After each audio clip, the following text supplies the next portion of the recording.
आइए दोस्तों, आज पीसम भाग 2 अलस कथा में तृतीय पाठ है। तो आज इसका लेक्चर फुल लेक्चर कर देते हैं। लिखा हुआ इसमें अयम पाठ विद्यापति कृत अस्य कथा ग्रंथ अस्य पुरुष परिच्छेदी नामक अस्य अंश विशेषो वर्तते।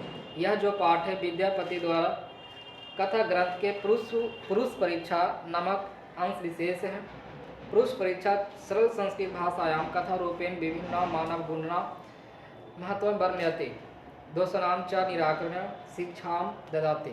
कदा पुरुष परीक्षा सरल संस्कृत भाषा के कथा रूप में विभिन्न मानव के गुणों को महत्व को वर्णन करता है और दोषों को निराकरण करने का मतलब हटाने का शिक्षा देता है। विद्यापति लोकप्रिय मैथिली कवि आसीत। विद्यापति एक लोकप्रिय मैथिली कवि थे। अपि च बहुनां संस्कृत ग्रंथानां निर्माता अपि विद्यापति रा आसीत् इति तस्य विशिष्ट संस्कृत विषये अपि प्रभुता अस्ति। कहता है कि ये जो विद्यापति थे ये बहुत सारे संस्कृत ग्रंथों के निर्माता भी थे और विशिष्ट संस्कृत विषय में भी इनका प्रभुत्व रहा। प्रस्तुते पाठे आलस्य नामक अस्य दोष अस्य निरूपणे व्यंग्यात्मक कथा प्रस्तुत विद्यते। यह जो पाठ है प्रस्तुत पाठ में आलस नामक दोष का निरूपण किया गया व्यंग्यात्मक कथा के रूप में। नीतिकार आलस्य निरूपम रिपु रूपम मन्यते। नीतिकार आलस को रिपु रूपम मानते हैं। आसित मिथिला वीरेश्वर नाम मंत्री। कहता है मिथिला में वीरेश्वर नाम मंत्री थे। सच स्वभावाद दानशील करुणिश्च सर्वोभय दुर्गेभ्यो अनाथे अवश्य प्रयत्न मिच्छा भोजन दाप्यते। कहता है वह जो मिथिला वीरेश्वर नाम मंत्री थे वह स्वभाव से दानशील थे और दयावान थे। वह सभी दुर्त लोगों को या अनाथों को प्रतिदिन भोजन देते थे। तन्य मध्य में अल से अब भी वो अन्य वस्त्रे दाप्यति और उन अलसियों को वस्त्र भी दिया करते थे। यतः जो इस प्रकार है निर्गतिनाम च सर्वगतम अलस्मा प्रथमो मता किंचित क्षमते कर्तुम जाठृण आपी वहिना। कहता है कि जो आक्रमणशील व्यक्तियों में जो सबसे प्रथम अगर माना जाता है तो वो आलसियों को ही माना जाता है। जो व्यक्ति काम नहीं करते हैं ना तो वो सबसे अगर जो व्यक्ति जो आक्रमणशील होते हैं उनमें सबसे अगर प्रथम किसी को माना जाता है तो वो आलस को ही माना जाता है। कहता है वह अपने उदर के प्रति उदर के लिए कुछ भी नहीं कर सकते हैं, है ना।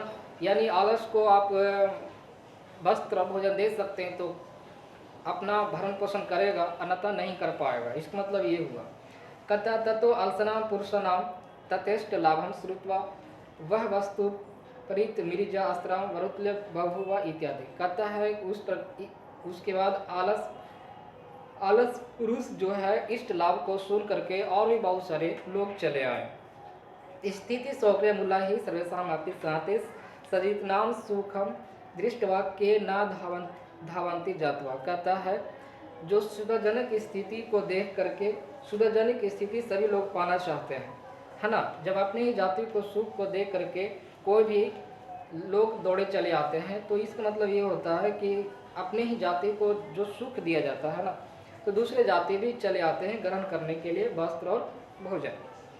कहते पश्चात आलसा नाम सुखम दृष्टवा धूर्ता आपी कृत्रिम आलस्य दर्शित्वा भोजनम भोज्यम गृहांति। कहता है उसके बाद आलसियों को सुख को देख करके धूर्त भी अपना कृत्रिम आलस दिखा करके मतलब कपटी आलस दिखा करके भोजन ग्रहण कर लेते थे।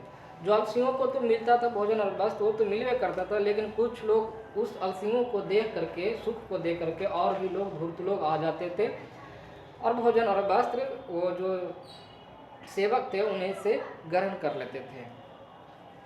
कहता है तद्न अंतरलम अलसा साल्याम बहुद्रव्याम दृष्टवा तनियोगी पुरुष परमृष्टम। कहता है उसके बाद क्या हुआ कि जो अलस घर था अलस घर में बहुत सारे द्रव्य खर्च को देख करके, मतलब अलस घर के प्रति बहुत सा खर्च हो रहा था। तो एक जो सेवक थे, उन सेवक एक विचार किया, बहुत सा द्रव्य खर्च, अपने खर्च को ज़्यादा हो रहे थे, जितना लोग नहीं थे आलस, उससे उसके कई गुना ज़्यादा खर्च हो रहे थे।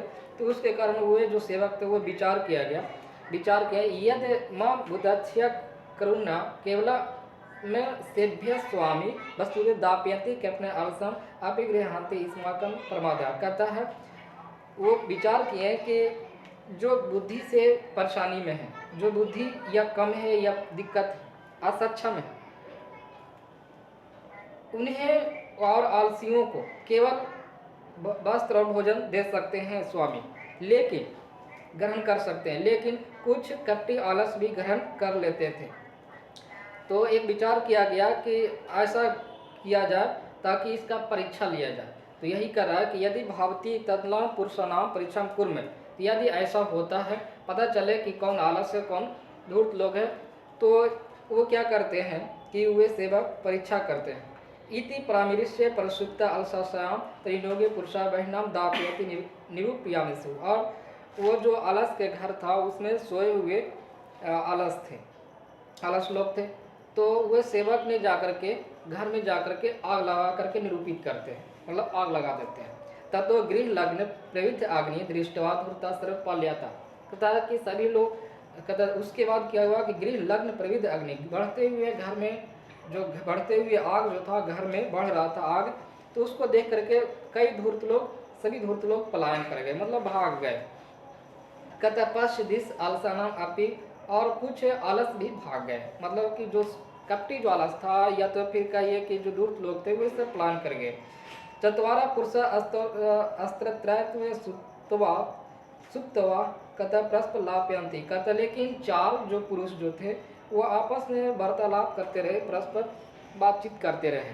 कहता एकेन वस्त्रा विरिक्त मुखेन योगतम, एक ने मुंह पर वस्त्र ढककर कहता है अहो कथयाम कोलाह, या कैसा कोलाहल मतलब हल्ला हो रहा है। द्वितीयोक्तम तरह यद अस्मि गृह अग्नि लग्नो अस्ति। कहता लगता है, मतलब दूसरा आलस ने बोलता लगता है इस घर में आग लग गया है।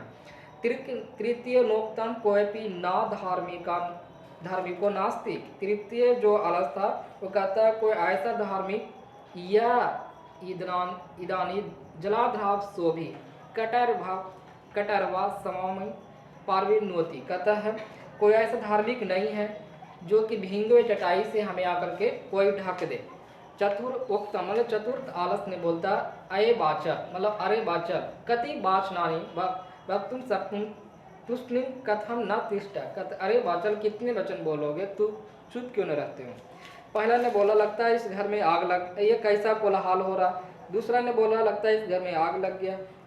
और तीसरा ने बोला कोई ऐसा धार्मिक चीज नहीं है जो भींगे चटाई से आकर के हमें आकर के ढक दे।